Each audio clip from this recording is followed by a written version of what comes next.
Guys এটা কি হলো আমার সঙ্গে, ফ্লিপকার্টে একটা প্রোডাক্ট অর্ডার দিয়েছিলাম, ফ্লিপকার্ট আমার সঙ্গে স্ক্যাম করে দিল।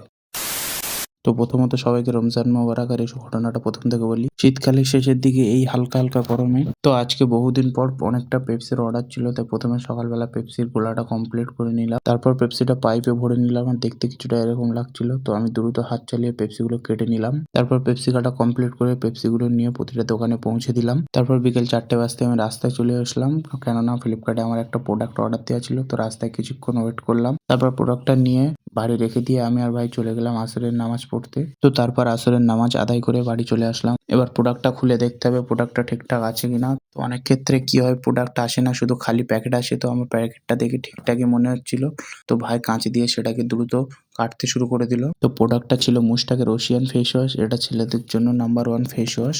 তো আমি একসঙ্গে দুটো অর্ডার করেছিলাম, যেটার দাম পড়েছিল মাত্র 135 টাকা। তারপর বিকাল হতে মাঠে আসতে দেখলাম ঘেয়ে শুকিয়ে গিয়েছে, ওর মধ্যে দিয়ে কাকু বাইক চালিয়ে দিচ্ছে। তো আজকের জন্য এইটুকু, দেখার জন্য নেক্সট ভিডিওতে, বাই।